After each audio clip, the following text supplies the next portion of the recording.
بھاگ رہا ہے، اور اس کے بعد اس کو واپس آنے کا خیال تھا، سوچا اور تھوڑا سا آگے، بعد میں پھر واپس آ کر کے اپنے پوائنٹ پر کمپلیٹ کر دوں گا۔ دوپہر ہو گئی، سورج بھی ڈھلنے لگ گیا، سوچا اب تو واپس اس پوائنٹ پہ جانا ہے۔ بادشاہ اور سارے لوگ انتظار کر رہے ہیں، کتنی زمین ایکوائر کر رہا ہے، لیکن بادشاہ نے کہا ہے کہ اس کو دے دے گا۔ واپس وہ جب آنے لگا تو ہانپنے لگ گیا، کیونکہ بھوکا بھی ہے، پیاسا بھی ہے، دوڑ نہیں پا رہا ہے۔ پھر بھی جب کوئی چیز حاصل کرنا ہے آدمی تو دن بھی رات بھی سب لگا دیتا ہے، دوڑ رہا ہے۔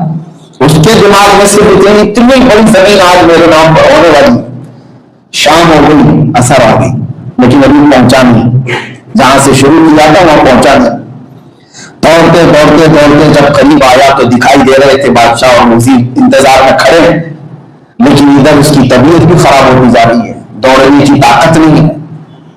ہمت کر کے طاقت کر کے جتنا دوڑتا رہا، سورج ڈوبنے کو آ گیا بالکل، لیکن یہ اپنے پوائنٹ پر پہنچ نہیں پا رہا تھا۔ کوشش کیا اور چھلانگ لگا کر کے پہنچنے کی، اور جا کر کے پہنچا، ادھر سورج ڈوب گیا، اور یہ اپنی لکڑی لا کر کے اس اسکوائر کو کمپلیٹ تو کر دیا، لیکن جیسے آیا وہاں زمین پر گر گیا بری طرح سے ہانپتا ہوا۔ پیچھے دیکھا بہت بڑی زمین، کتنے ایکڑ اس نے پورے دن بھر میں گھوم کر کے ایکوائر کیا، پوائنٹ پہ پہنچا، ٹھوکر کھا کے گرا اور سانس پھولتی رہی، لیکن قریب آ کر کے جب لوگوں نے دیکھا تو اس کی موت ہو چکی تھی، اس کی روح نکل چکی تھی، ہارٹ اٹیک ہوا، جو بھی ہوا۔ اور بادشاہ اور اس کے وزیروں نے کہا اٹھاؤ، مر گیا بیچارہ، اس کو تو بہت ساری آج زمین ملنے والی تھی، لیکن اسی ایکوائر جہاں پر کیا اس نے پوائنٹ کمپلیٹ، وہی اس کی قبر کھودی گئی، اور قبر کھود کر کے بادشاہ نے کہا اس پر لکھ دو، اس کو صرف 6-7 فٹ کی جگہ کی ضرورت تھی اور دن بھر دوڑنا تھا، جتنے قبر میں سویا ہے بس اس کو اتنی ضرورت تھی، لیکن صبح سے شام تک دوڑ رہا تھا۔ میرے عزیزوں، تقریباً ہم سب کا حال ایسا ہو چکا، یہ صرف اور صرف کوئی ایک واقعہ نہیں، تقریباً لوگوں کی زندگیوں کو جھنجھوڑنے کے لیے ہماری لمٹ کہیں تو روکنا پڑے گا، ہماری خواہشات کو کہیں کنٹرول پہ لانا پڑے گا، ورنہ یہی حال ہوگا کہ دوڑتا رہے گا آدمی، دوڑتا رہے گا۔ میں بہتوں کو دیکھتا ہوں 40 سال 45 سال کے جو ہو چکے، وہ ہمارے آس پاس کی عمر کے قریب کے، یہ سب بیمار ہیں، ابھی سب بیمار ہیں۔ وجہ یہ ہے کہ یہ جوانی میں اتنا دوڑے۔ شیخ سعدی رحمۃ اللہ تعالیٰ علیہ فرماتے ہیں اس کی 2 ہی چیزیں ہیں انسان کی، مال کمانے کے لیے اپنی صحت گنوا دیتا ہے، دن بھی اس کا ٹھکانا نہیں، رات بھی ٹھکانا نہیں، نائٹ جاب بھی کر رہا ہے، کھانے کا بھی ٹھکانا نہیں۔ جوان تھا تو سب چل رہا تھا، ایسی 40 تک آ گیا، نڈال ہو گیا، اب جو ہے روز 10 گولیاں کھا رہا ہے اور علاج کرا رہا ہے۔ شیخ سعدی فرماتے ہیں پہلے صحت گنوایا، اب مال گنوا رہا ہے صحت بچانے کے لیے، یہ کر کے ختم دنیا سے چلے جاتے ہیں۔ نوجوانوں سے ایک اور خاص بات، محبوب الہی نظام الدین اولیاء رحمۃ اللہ علیہ کی نصیحت ہے، وہ نصیحت میں نوجوانوں کو دینا چاہتا ہوں۔ بہت سارے لوگ یہ سوال کرتے ہیں کہ ہم جو چاہتے ہیں وہ ہوتا نہیں ہے، اکثر کچھ ٹارگٹ اچیو کرنے کے لیے بھاگ رہے ہوتے، وہ نہیں ہوتا ہم سے، تو دل بیٹھ جاتا ہے، ہمارا دل مایوس ہو جاتا ہے، نروس ہو جاتے ہیں، ہم جو کرنا چاہتے ہیں وہ نہیں ہوتا، تو اس کا علاج کیا ہے؟ ہماری مایوسی کا علاج محبوب الہی نظام الدین اولیاء سے ان کے ایک مرید نے پوچھا کہ حضور کچھ نصیحت کر دیجئے مجھے۔ کہا 2 باتوں کی نصیحت کرتا ہوں، پہلی یہ ہے کہ کبھی زندگی میں خدا بننے کی کوشش مت کرنا، کبھی زندگی میں خدا بننے کی کوشش مت کرنا، اور دوسری نصیحت ہے کہ کبھی رسول بننے کی بھی کوشش مت کرنا۔ مرید نے کہا کہ حضور کیا ایسا بھی کوئی ہوتا ہے؟ ہم مسلمان ہیں، کوئی خدا بننے کی کیسے کوشش کرے گا؟ انہوں نے کہا ہر آدمی کرتا ہے تقریباً، تم کیا کہہ رہے ہو؟ مسلمان بھی یہ کوشش کرتے ہیں۔ کہا وہ کیسے؟ کہا صرف خدا کی شان ہے یہ، انما امرہ اذا اراد شیئا ان یقول لہ کن فیکون، یہ صرف خدا کی شان ہے کہ جب وہ کسی چیز کو چاہ لیتا ہے وہ پوری ہو کر رہتی ہے، یہ خدا کی شان ہے۔ اور بندہ ہو کر کے یہ بھی سوچتا ہے میں جو چاہ لوں وہ پورا ہونا چاہیے، ایسا نہیں ہو سکتا۔ تمہیں یہ سوچنا چاہیے کوشش میری طرف سے ہے، مکمل کرنا اللہ کی طرف سے ہے۔ ہم جو چاہتے ہیں وہ ہو جائے دنیا میں، ایسا ضروری نہیں۔ اگر نوجوان اس چیز سے مایوس ہوتے ہیں تو آخر میں یہی سوچ لینا چاہیے میں تو انسان ہوں، میں انسان ہوں، خدا نہیں ہوں، کوشش کیا نہیں ہوا، مایوسی نہیں۔ تو یہ جو مایوسی آتی ہے وہ اینزائٹی پیدا کرتی ہے، بے چینی پیدا کرتی ہے۔ اور دوسرے، ان سے پوچھا ان کے مرید نے، رسول بننے کی کوشش نہ کرنا آپ نے کہا اس لیے کہ صرف امت میں رسول ہیں جن کی مخالفت کرنے پر آدمی کافر ہو جاتا ہے۔ تم وہ بننے کی کوشش مت کرنا کہ کوئی میری مخالفت ہی نہیں کرے گا، کوئی میرے خلاف ہی نہیں بولے گا، جو تیرے خلاف بولے تو اس کو کافر سمجھ لے گا، یہ تیرے اندر نہیں آنا چاہیے۔ اس بہتوں کے اندر ہے، سب کے اندر ہے۔ جتنی ہماری تعریف کرنے والے لوگ ہیں وہ اچھے لگتے ہیں، اور جہاں کہیں ہماری برائی ہو گئی تو دشمنی آ جاتی ہے۔ میرے عزیزوں، امام غزالی رحمۃ اللہ تعالی علیہ نے فرمایا ہے کہ کبھی کبھار اپنی تنقید، اپنا کرٹیسائز برداشت کرو۔ تمہارے دل کے اندر جو غرور آتا ہے، وہ تکبر آتا ہے، وہ ختم کرنے کے لیے دنیا میں کچھ ایسے لوگ ہوتے ہیں جو تمہاری برائی کرتے ہیں۔ اگر ساری دنیا تمہاری اچھائی کرنے لگ جائے تو پھر تم بھی خدائی کا دعویٰ کر بیٹھو گے، تمہارے اندر بھی غرور اتنا آ جائے گا۔ تو یہ دنیا میں جینے کے بہت سارے اس طرح کے طریقے ہیں۔ بہرحال جو نقطہ میں لے کر کے چل رہا تھا، ہماری لمٹ کہیں پر ختم ہوتی ہے یا نہیں ہوتی؟ نہیں ہوتی ہے۔ اس کو فارسی میں ایک بزرگ نے لکھا ہے، ایک بادشاہ نے اچانک اعلان کر دیا کہ آج میں بہت خوش ہوں۔ ایک وزیر سے کہا کہ تجھے آج میں انعام دوں گا۔ کیا انعام دوں گا؟ کیا پرائز میں کیا ملنے والا ہے؟ کہا جا اپنے ہاتھ میں لکڑی لے لے اور زمین پہ لکیر کھینچتا ہوا جا، شام سورج ڈوبنے سے پہلے پہلے جتنی زمین تو ایکوائر کرے گا وہ سب تیرے نام پر ہوگی، ایک دن کے اندر۔ توجہ سے سنیے آپ اس کو، پورا فری میں بادشاہ کی طرف سے مل رہی ہے، اور صبح اس کو کہا جا رہا ہے کہ زمین کو ایکوائر کرنا، لکیر اپنے ہاتھ میں لکڑی لے کر کے جتنا راؤنڈ کرے گا، لیکن یہ شرط ہے سورج ڈوبنے سے پہلے پہلے جہاں سے شروع کیا تھا وہاں پر ختم کر دینا راؤنڈ، وہ تمہارے نام پر ہے۔ وہ نکلا لکڑی لے کر کے، ظاہر سی بات ہے فری میں جب کسی کو لینڈ مل رہی، وہ زمین مل رہی تو لکڑی لے کر کے بھاگتا رہا بھاگتا رہا بھاگتا رہا، پیچھے دیکھا اتنی زمین ایکوائر ہو چکی، اور آگے گیا، دوپہر تک بھاگا، جہاں تک بھاگ رہا تھا اس کی ہی زمین ہے۔ اس نے سوچا اور تھوڑا بھاگو، اور تھوڑا بھاگو، دوپہر ہو گئی، نہ کھانا ہے نہ پانی ہے، بھاگ رہا ہے، اور اس کے بعد اس کو واپس آنے کا خیال تھا، سوچا اور تھوڑا سا آگے، بعد میں پھر واپس آ کر کے اپنے پوائنٹ پر کمپلیٹ کر دوں گا۔ دوپہر ہو گئی، سورج ڈھلنے لگ گیا، سوچا اب تو واپس اس پوائنٹ پہ جانا ہے۔ بادشاہ اور سارے لوگ انتظار کر رہے ہیں کتنی زمین ایکوائر کر رہا ہے، لیکن بادشاہ نے کہا ہے تو اس کو دے دے گا۔ واپس وہ جب آنے لگا تو ہانپنے لگ گیا، کیونکہ بھوکا بھی ہے، پیاسا بھی ہے، دوڑ نہیں پا رہا ہے۔ پھر بھی جب کوئی چیز حاصل کرنا ہے آدمی تو دن بھی رات بھی سب لگا دیتا ہے، دوڑ رہا ہے۔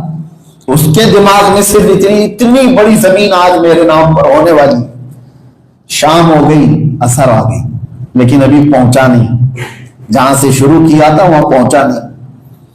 دوڑتے دوڑتے دوڑتے جب قریب آیا تو دکھائی دے رہے تھے بادشاہ اور وزیر انتظار میں کھڑے ہیں۔